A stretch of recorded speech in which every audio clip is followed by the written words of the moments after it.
Welcome back to another Fierce Soul episode. And this week I am joined by the lovely Melanie Griffiths. Hi. And Melanie describes herself as a movement maven, cancer thriver, life adventurer, and integrity enthusiast. So, Melanie, over to you to explain what that means in real terms. Well, it started off with you asking me how to introduce myself, and I thought I have no idea.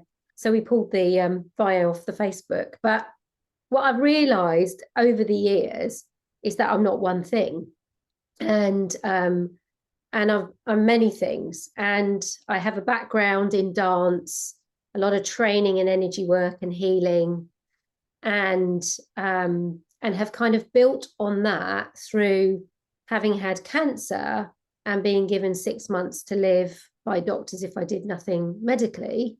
I did nothing medically, and then I healed myself holistically.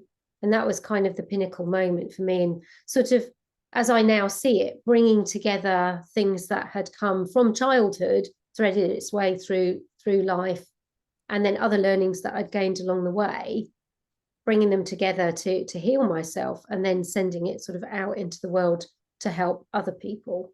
So now, if I'm thinking about my life, it's to do everything I want to do and enjoy my life to the fullest and be the best person I can be, thriving and serving my health and well-being first. And then with the rest of the world, it's to support other people doing the same thing. I was working with someone recently in energy work. So I do healing, and I would call it clairvoyant energy work as opposed to sort of straight readings. And I was thinking about what is it that I do? And I realized that whatever I'm doing, whatever medium, it's to help people shine, so that they shine from the inside out. They become all bright and shiny, and they get to enjoy that. And then, of course, anyone around them gets to bask in that light. So that's sort of, yeah. I was going to say, I love that, to help people shine, but I also love that you said to serve yourself first. Yeah. And for your own health and well-being first. Because I think so often, whether it's, coaches or healers or whatever, whether you are serving as a career or serving just as a person, your family, especially anyone that's got children or fur babies or whatever they might be, I think it's just so easy to put everybody else first and yourself Absolutely. at the back of the queue. Yeah. Yeah. And it was cancer that really taught me that lesson. I think, even now people will say, when I tell my story, they'll drop into a sense of sympathy. And for me, it was totally a different experience. It was actually the greatest gift, possibly, that I will ever have, because it allowed me to really tune into myself in depth and turn my life around, which, if I hadn't had that, I don't know if that would have happened. I could have possibly stayed where I was at that point in my life, not really living properly and doing what I loved, benefiting myself and anyone else, just kind of marking time, really. So cancer gave me a big kick up the backside, and it sort of said to me, well, what do you want here? Do you want to live and thrive, or sort of waste away? And because it was so extreme, and with the diagnosis, and I stepped away from the medical profession to heal myself, it was, I think it kind of shunted me into a state that I'd never been in before, because suddenly I had this permission to bring in absolutely ruthless boundaries, talking about boundaries and serving yourself first. Absolutely ruthless. And I was always someone that was quite passive and suppressive. And as I went on this journey of self-healing, I began to realize how much I'd suppressed and where in different parts of my body I'd been carrying it. And that in order to actually live through this, if I was going to survive, I had to like suddenly upgrade or up level really, really quickly for that to happen. It was like, right, okay. So I was absolutely ruthless and I upset a lot of people, but I didn't have time to worry about it. I was like, well, I can either worry about your ego or I can live. And there were times when it was that clear. It was that clear. So I'm not saying everybody should get a life-threatening illness. Did a lot for me. Well, no, actually, I was thinking, obviously, my last couple of years have been certainly for the healing and needing to find ways to work around my own healing and recovery. Yes, I wouldn't want anyone to have to be in this position to get to that point. But, you know, and mine wasn't, like you said, life-threatening, but it was the lesson of, I knew I needed to get that balance in my life. For me, it was between work and everything else and the pressure of work. And yeah, something threw that pebble in the mix and just went, well, now's the time. You haven't decided and you haven't done it yourself, so here you go, we're going to take it for you. And you've got to learn how to balance and not be running on stress and not be running on all of that crazy chemicals that are whizzing around your body. Yeah, absolutely. And I think it's something that I think the COVID thing threw everybody into that mix to look at that for themselves. Some people looked at it, carried the information, went with it. Other people looked at it, went, no, I'm just going to go back to where I was before.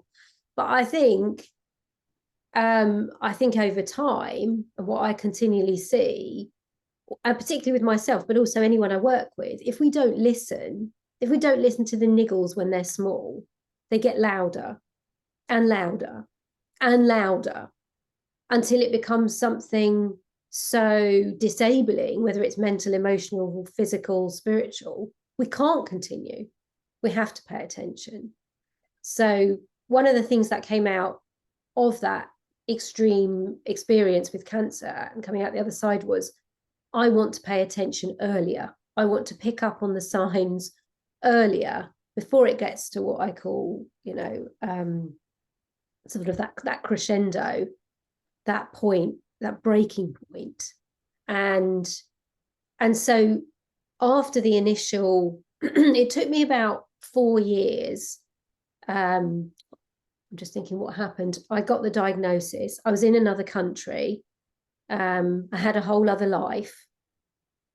I spent a week sitting in meditation, really, after I got the diagnosis, and I didn't speak to anyone, and I just kind of drifted in and out of meditation all week, and I had that space to be able to do that. And I came out of this week and I went, I know 2 things. I need to get out of this marriage. I was married at the time, and I need to go back to the UK. And that's what I did. I literally took those 2 pieces and I moved back in with my parents at 32, which is an interesting experience. Love you, mum and dad, and I really do. They were amazing, but it was hard. It was hard for all of us. But I thought, I'm doing this. I don't know. And when I embarked on this journey, and this is something that often comes up when I get lots of people contacting me about cancer, or friends of friends. People say, oh, can I give your number to someone else who's got cancer? And I think everybody is looking for a result. They're looking for hope, and they're looking for a result. Now, when I embarked on my healing, I actually didn't have any idea if I was going to survive or not. That wasn't why I did it. I was in a situation where I was like, I cannot live like this anymore. So, and what was being offered to me in terms of the radical hysterectomy, and tell me if there's anything that you don't want me to share, because I am fine. What we will make sure is at the beginning that that we might have a bit of a graphic warning. Yeah, so the recommended procedure at the time was a radical hysterectomy, radiation of the ovaries, removal of the lymph nodes. And I decided that I didn't want any of that. I didn't want my body messed with. And so that's why I embarked on this process of, because at this point in my life, I'd done training out in California at a place called the Berkeley Psychic Institute, where I'd learned a lot about the mind-body connection and self-healing. And so when this diagnosis happened, it felt like showtime. It was like, okay, everything I know, I now get to put into practice to see if it works. Let's use myself as a science experiment. And that's what happened. And so I embarked on it, not actually knowing where things would go, but I just knew I was committed to my own healing. And if my own healing meant I was passing from this body on, then so be it. So I didn't come at it from that, what I call that Western medical perspective of fix the problem. And there is a place for that. There is absolutely a place for that. But for me at that time, in that situation, there wasn't. And I've also learned it's a very unique process, healing. And what works for one person isn't going to work for someone else. Or someone else in the same position might choose the conventional medicine route, and that is exactly what they need for themselves. So it's knowing all of that. So I embarked on this process, not knowing where things were going to go. And it was about 4 years in, and I'd done all kinds of things at this point. I'd journaled, meditated, taken up running, which was a massive part of my recovery, actually. I'd never been a runner. And gone back to dance, which I hadn't been doing at that point, worked on family relationships, dug deep into my own psyche, followed every intuition that came up, had a shift in diet, but only really for the first 6 months. My diet was pretty good, but in order to sort of deal with any tumors that may have been floating around in there that I didn't know about, I was on a very, very strict vegan diet for 6 months, which actually doesn't suit my system at all. So I have very controversial views on food and eating, which not everybody will like, but I don't believe everybody should be vegan. I think it's got to be whatever works for exactly. you, and whatever works for your body, and also whatever works for where you are in your life. Absolutely. Yeah. And that changes over time as well. Yeah. So I went on this very strict diet for 6 months, which I hated, because in my 20s, I'd done a lot of healing from disordered eating patterns, which had come from body image issues, having grown up doing ballet. And so the last thing my system wanted at that point was another diet. And but I did it for the first 6 months, and then I worked. There was I was guided to various situations, books, healers, people, and I worked with someone who said, okay, I think you can reintroduce meat into your diet, which I did at that point after 6 months. My body was so much happier. And so I did all of this over 4 years. And then one morning I woke up and went, oh, it's time to get a smear test, because it was cervical, the cancer. And I thought, okay, let's go with that. So I went to the local doctors at the time, hadn't had any interaction with them about my health, so they didn't have any of the history. And as the diagnosis had happened in another country, I didn't carry my medical records with me. And I am someone that fully subscribes to the belief that your body is your own property. It is not the property of the medical profession, so you get to decide what you do with it, which may upset people, but tough. sorry, I think and I also believe when you get anything going on, you have to become the expert. You have to become the expert as to what works for you. So but so I was just going to quickly say, absolutely. And I think part of that decision making, as you said before, about, you know, the medical approach for some people with cancer would be absolutely what they need. And I think that is part of our decision making, is to get informed. Yes. Get informed about the options, and then make the decision that's right for you. If that's medical routes, great. If that's alternative routes, great. And if that's avoidance, well, that's your decision. Yeah. So I think probably what down the line would be the best place would be for the holistic and the conventional medicines to meet in the middle and work together. That would be the best marriage, because they both have place. And yeah, completely. Yeah. So I went and I had a smear test done, and it came back clear. And I was like, oh my God, this stuff works. Well, and you spoke about obviously moving back in with your parents and how great your parents were. But one of the things I was curious about was the people that were around you that were close to you. How did they feel about you going down there? So interesting. So I had lost touch with a lot of people when I went to the States. So this is 25 years ago. We just about had the internet, I think. Yeah, not even properly, but yes. Not even properly, yeah. I remember still writing letters, and we didn't have mobile phones. So it was quite easy to lose touch with people because you didn't have that continual connection. So I'd lost touch with people. So when I came back, I didn't resume previous friendships, really. There were a few people, there's a few close friends that I got in touch with. I can think of 3. And I made the decision that first year, I didn't want to see anybody. I didn't want anything to do.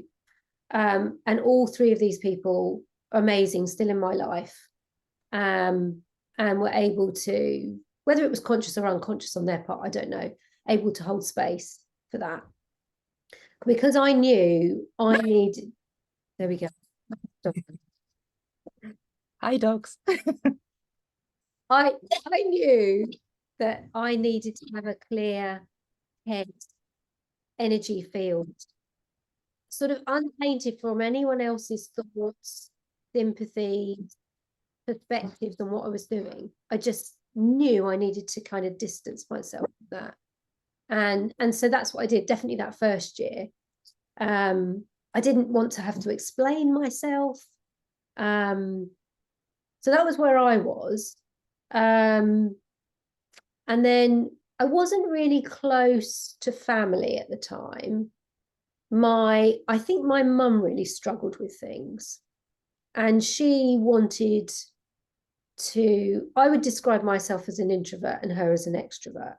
Okay. So I would say when I'm like a cat. If something goes awry with me, I withdraw inside and process in my own time and space. She is the opposite. She needs to go and talk to all her friends about everything. And I remember having this conversation with her. I don't know if she remembers this, but I forbade her from gossiping about my cancer. I think she ignored me. I don't know. I say this, I don't know. So we have very different ways of processing. So yes, and I think my dad as well, I think they both struggled. And neither were particularly adept at the time with emotional expressing. And particularly my dad, I remember very early on coming back, and we weren't discussing my cancer, but he was getting very angry with how the double glazing was being installed. Yeah. That sort of misplaced. And I remember thinking, oh, I think that's, but I was kind of too busy. It was like, actually, I just need the rest of the world to go away while I sort myself out. That was where I was. I was like, you know what? You're not my problem, because if you become my problem, I might not survive. This is the best chance I've got. I've got to do this. And I was fortunate that, I didn't have children, and I had the space in my life to be able to be that self-centered. But I do think it's a role model on kind of how we should sort of be thinking, really, because without looking after ourselves first, we've got nothing to give anyone else anyway. It's that fill up your own cup and oxygen mask on first, and any other metaphor and analogy you can think of. Yeah, exactly. And then other family members a bit more distant, I wasn't close to. There were definitely some areas within family relationships I had to work on. There was some stuff that needed healing there. And I've since reconnected with some old school friends that I didn't get back in touch with when I was when I first came back. And one of them I had a conversation with, and she said, you know, was it us? Had it something to do? And I said, no. I said, I just knew I needed deep space. I needed to actually be really, really ruthless with my time and energy where I put myself. And, you know, you do something like that, some people can't cope with it. You know, they need to step away. It doesn't feel right to them. And other people are like, okay, that's fine. That's what you need to do that. Yeah. Well, and I think the diagnosis in itself as well can bring up so much for other people that is nothing to do with you as the individual, even absolutely. without them. It's the C word. It's what I call the C word. Yes, absolutely. And I think everyone's got a connection, whether it's friends, family, even if they haven't had their own experience. Everyone's got their own story. Yeah. And everyone's got their own opinion of how you should address it, and, you know, whether you should do the medical route or the alternative. And I think in a lot of ways, having not been there and not had that experience of, using your words, being a cancer thriver, it's a very hard one to think about how I would need to respond. Yeah. And you probably wouldn't know until you're in the position. Yeah. Because I think it's that level of primal survival that brings out your true colours. And I think sometimes, whether we want to or not, because it's sort of social etiquette, we dilute ourselves a little bit. Even when we're working on being our true selves, we still dilute a bit, you know. We can't go swearing all over the place at times, even if we want to. I don't know. I think I'd be sectioned. Okay. Well, I was going to say, one of the way you were talking, and obviously getting back to everything you wanted to do, one of the programs I love, and I know it's a TV program and entertainment, but it's The Big C. Oh, I love that. No, and I do love that she is herself. And she just goes with everything she wants to do. But you're right, there are in reality, there are probably times that people would seriously question. Well, it's really interesting because you bring up a really good point. When I had cancer and I was in that kind of container of healing, I had no trouble being absolutely ruthless with my boundaries. Now, after I got the clear smear, and in the next few years, as I was reintegrating back into life and rebuilding, really, because I literally ripped up the floorboards of who I thought I was and rebuilt. That's that's a powerful image. Yeah, that is what happened. So then, as I was kind of reintegrating and putting bits and pieces in, the boundaries slipped. You know, I wouldn't say regressed, but I kind of slid back into places that I'd been in before. I allowed behavior to occur around me that I wasn't okay with. And so it was almost like I had to learn it again, but from a different state. So when I was in that heightened sense of survival, I had permission to go, you know, F off kind of thing, to whatever I felt like doing that to. But as soon as that kind of heightened level of survival had calmed down a bit and settled, and I was into more of a maintenance level of life, then I started to go, what's going on here? You know, I started to do that one. And it's taken, I would say, probably a good 15 years of kind of uncovering various layers of all of that, and to rebuild the system in a foundational way, I think, where you make those changes and they stay, you know. So it's like I had to make some changes really quickly, you know, almost like a patch-up job on the wall sort of thing, in order to survive, to heal. And then I had to go back in and go, right, okay, now let's kind of, you know, do some more digging over there, because there's some deeper issues there that are, you know, keeping me off track, off kilter a bit. I don't know if that's a really good way of explaining it. Literally, as I'm talking, I'm going, I'm not quite sure where I'm going here.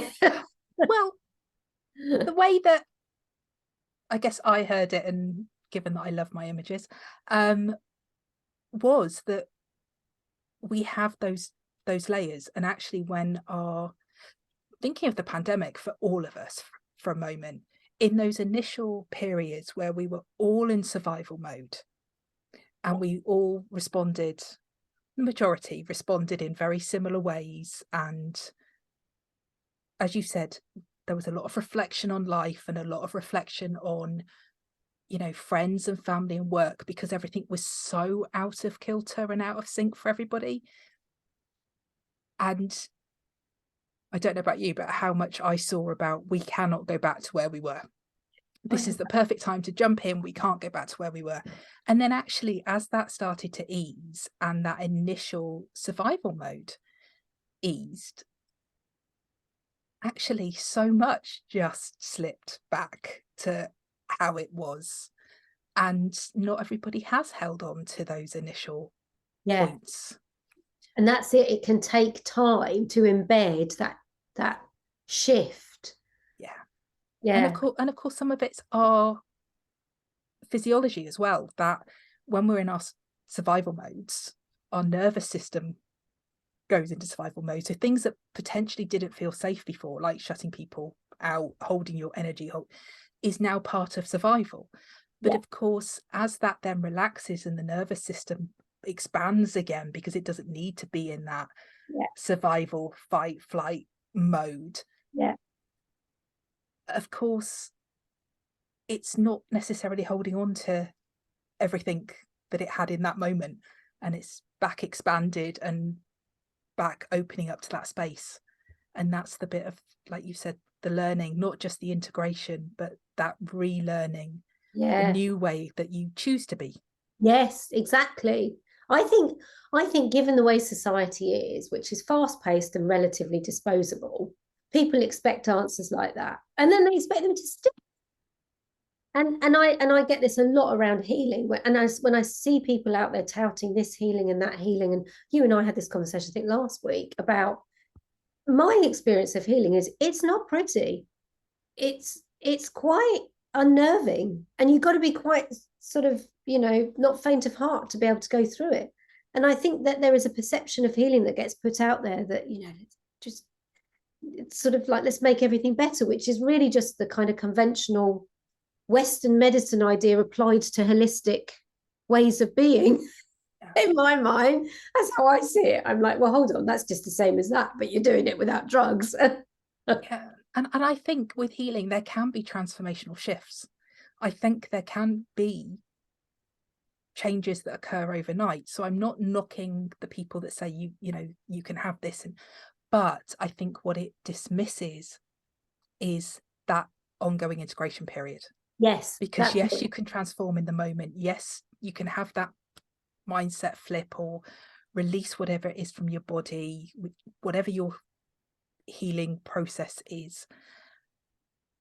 But it's then integrating that into your everyday life with everything else that's going on.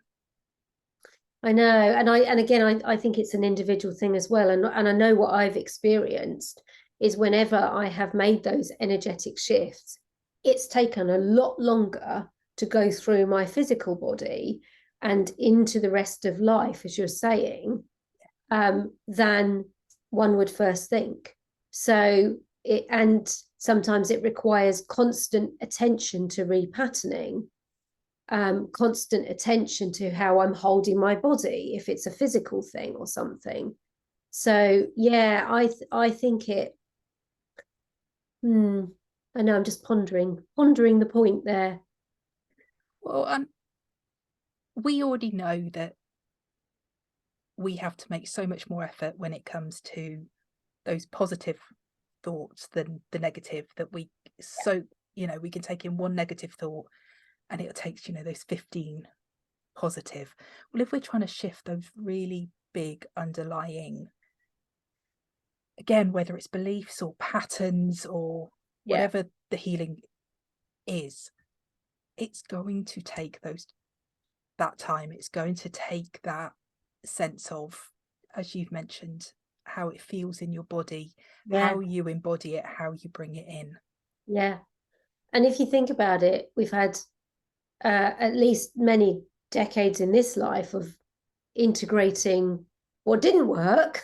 And if you believe in past lives, then it goes even beyond that, you know, and you're carrying the blueprint of your soul through all of that. And so when people expect change like that, I think, good luck with that. Yeah. And also we're back into this Western process where, you know, being academic, being successful is very linear. It's very patriarchal. It's got a very particular sense to it. And that,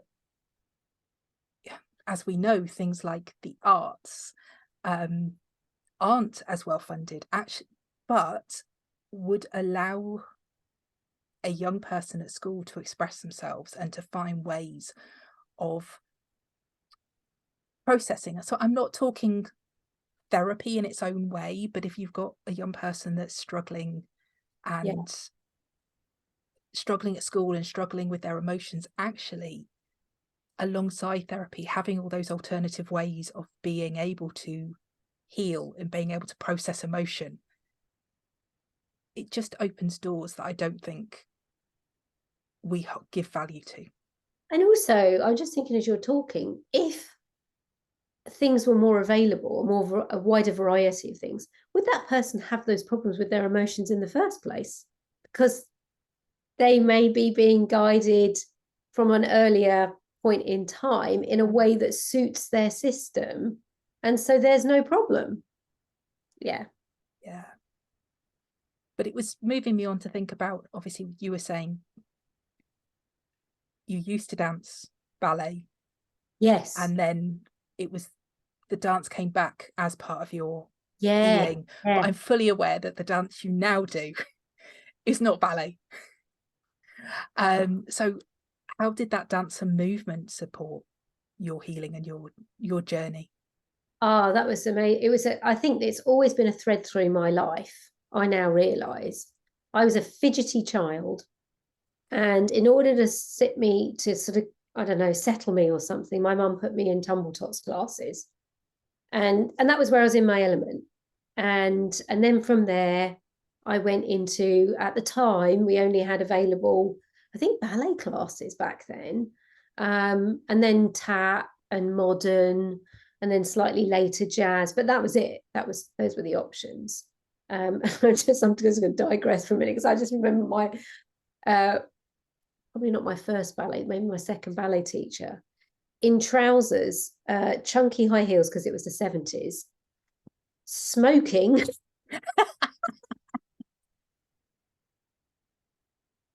Walking around smoking. I just remember that. It's like, yeah, it wasn't really a good start. And she was very thin. So I got to 16, 18, and I felt really disillusioned with the world of movement that I was in. I found the technical side of it quite stressful, the pressure to perform even more stressful. I've come to see myself as a reluctant performer. I don't think I really enjoy that space. I've done it a lot. I can do it. I'm still doing it. But I don't think it's my favorite place to be in movement, I've realized. And I think some people are born to perform. You can see it. You can see it in them. They come alive, or they can't. They don't exist outside of it. Almost they. So I reached that point, and I just, at the point where my friends were going to stage school, I kind of felt this halt in my step, and I ended up going off in a different direction entirely. And I did business, and then I went to university and I did business. And then unsettled and restless, and I went traveling, basically. And this is how I found myself out in California, which is, my spiritual home. So when I landed in my 20s, I think I made it to, without going into the massive story of my traveling journey, which is probably a whole other podcast. Like, when I found myself in San Francisco on my birthday, standing on the hills, I remember thinking, I feel like I've come home. And I'd never had that feeling ever before that point. And then I ended up staying out there for 7 years. And it was in that time that I came across a system called the NIA technique, which had risen out of, I think it was originally Southern California in the late 70s. Debbie and Carlos Rosas were the founders, and Debbie had this successful aerobics studio where they were discovering they were getting injured. And so I'm just kind of cutting the story really short, but they took their shoes off. Basically, they came in, started coming into classes, took their shoes off. Their clients went AWOL because they were like, what? Because this was the late 70s, I think, at this point. And then they realized they wanted to explore other movement forms. So they went and explored, I think there's 9 movement forms in all. I am getting to a point. And NIA was born, which was basically a hybrid of martial arts, dance arts, and healing arts. So you had things like yoga, Feldenkrais, jazz dance, modern dance, taekwondo, aikido, tai chi. They went and studied all these things, and then they created this NIA system. So fast forward several years, me in California. And at this point, I've had my first near-death experience, which I haven't even talked about, which is menstrual hemorrhaging related. So flash warning, anyone who isn't keen on blood, I won't go too far down. But I basically, after years of having horrendous periods, had one that put me in ER in Oakland in California. And I was rushed through ER. I was rushed through a ward of stab victims, and because it was quite a rough neighborhood. That's how much blood loss I was so close to going. And I was given a transfusion, etc. And then only let out the next day if I could walk in a straight line. So I know, like somebody. That's one way of deciding you can go. I know. They basically said to me, and this is all part of what put me squarely on the path of,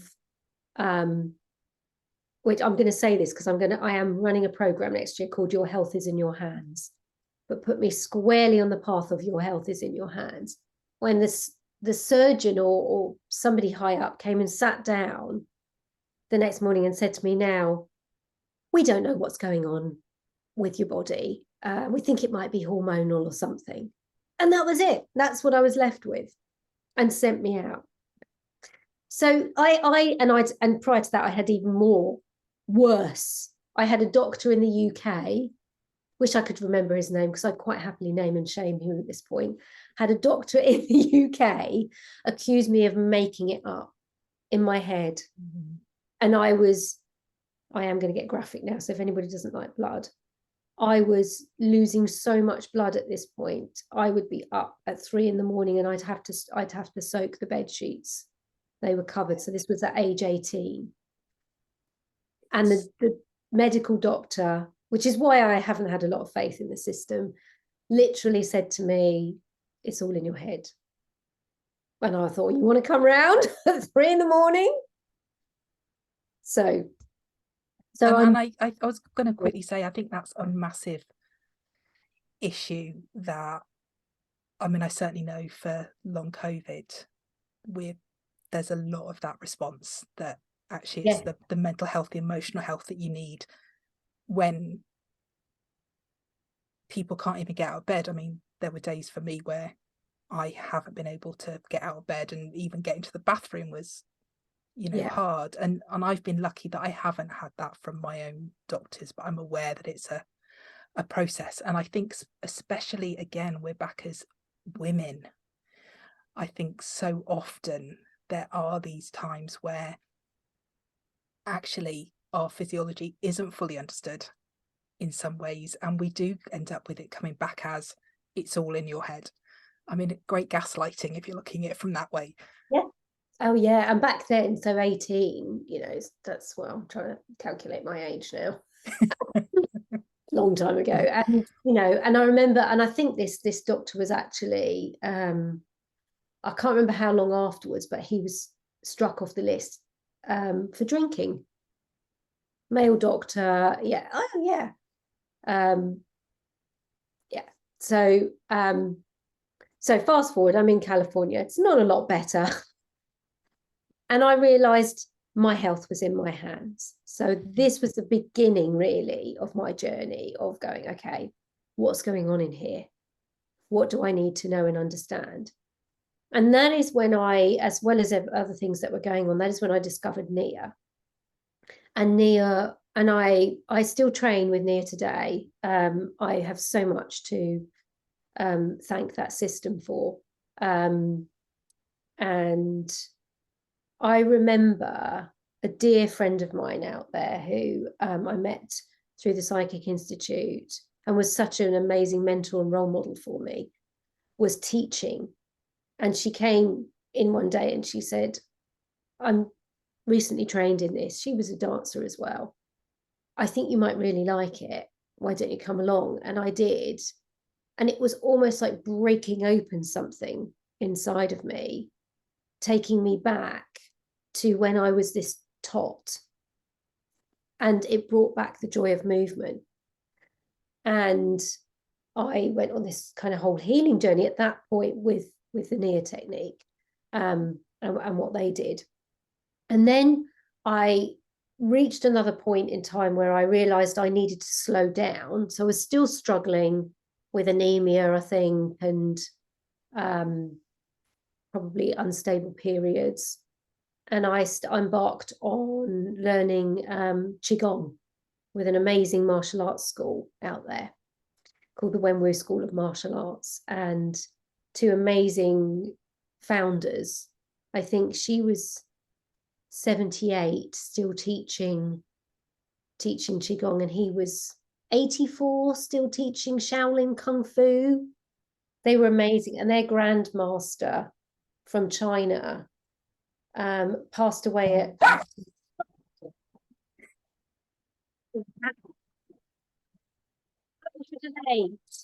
I think we might have to pause for a... Well, what I was going to say was, we haven't finished your journey, and we certainly haven't talked about how you work with others to help them shine their light. So could we get you back for part 2? Can't hear you. Hold on a second. There's actually a knock at the door. I think I might... All right. I'll pause for a... Mel, I'm aware we have spoken so much about your healing journey, your dance journey, and we're still not finished. And we haven't even touched on how you help people shine their light. So would you come back for part 2 and yes, absolutely, share the rest of it? Yes, yeah. Brilliant. You might have to remind me where we got to. We can do that. We can do that. In that case, we will all look forward to hearing the rest of your journey. Okay. Thank you so much, Jordan.